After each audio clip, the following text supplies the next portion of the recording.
তো প্রিয় বন্ধুরা, যাদের ডব্লিউবির পিএমটি হয়ে গেছে, এবার তোমাদের পরবর্তী ধাপ হলো ইন্টারভিউ প্রসেস।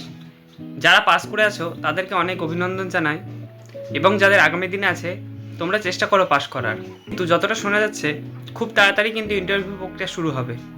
ইন্টারভিউ প্রক্রিয়ার যে মক ইন্টারভিউ সেটা কিন্তু তোমরা দাও। এবার আসি যে ইন্টারভিউ তোমাদের ড্রেস কোড কেমন হবে। ছেলেদের ক্ষেত্রে তোমরা কিন্তু যে কোনো হালকা রঙের ফর্মাল জামা, এবার কালারটা বলছি যে যেমন হালকা আকাশি বা হালকা গোলাপি বা হালকা গ্রে, মানে একদমই লাইট হওয়া যায়। এবং সাদাও নিতে পারো, অসুবিধা নেই, তবে সাদাটাকে অ্যাভয়েড করে হালকা কোনো কালার সেটাকে নিতে পারো।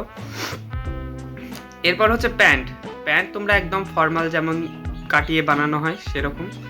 এরপর সেটাতে হচ্ছে ডার্ক নেভি ব্লু বা ডার্ক গ্রে বা তোমরা ব্ল্যাক, তবে ব্ল্যাকটাই সব থেকে ভালো হবে। এবার তোমরা কালার সেন্স অনুযায়ী করে নেবে সেটা নিজেদের মতো করে, যতটা পারবে জামাটাকে লাইট করার এবং তোমাদের প্যান্টটাকে ডার্ক করার। আসি তোমাদের যে বেল্ট হবে, বেল্ট একদম কালো কালার নেবে। শুজের ক্ষেত্রে তোমরা লেস বাঁধা নেওয়া ভালো, এবং যাতে খুব বেশি হিল না থাকে সেই জুতোগুলোকে নেবে, এবং একদম ফর্মাল শুজ।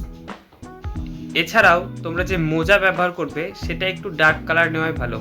এছাড়া তোমরা তোমাদের দাড়ি একদম ক্লিন শেভ করে নিও, এবং গোপ চাইলে রাখতেও পারো, আর যদি না রাখতে চাও অসুবিধা নেই, আর রাখলে খুবই সুন্দরভাবে সেটাকে যেন অ্যাডজাস্ট হয় সেভাবেই। এবং যেদিন তোমাদের ইন্টারভিউ থাকবে সেদিনও তোমরা একবার ক্লিন শেভ করে নিও। এছাড়াও চুলের ক্ষেত্রে বলি, যেমন আর্মির ছাড়ের ক্ষেত্রে আর্মির মতো যেমন ছাড় দেয় সেটা অ্যাভয়েড করো। তোমরা এমনি নর্মাল যেমন চুল কাটো সেরকম করে নিও, খুব একটা স্টাইল দেখানোর দরকার নেই। কাটিংয়ের ক্ষেত্রে একটু তোমরা সজাগ থেকো। এরপর আসি মেয়েদের ক্ষেত্রে। মেয়েদের ক্ষেত্রে সাদা বা যে কোনো হালকা রঙের শাড়ি বা সালোয়ার করে নাও।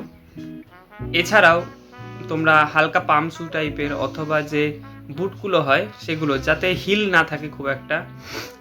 আর নেল পালিশ, লিপস্টিক যতটা পারবে অ্যাভয়েড করতে পারো। এছাড়াও যদি মনে করো তো খুবই হালকা কালার ইউজ করতেই পারো।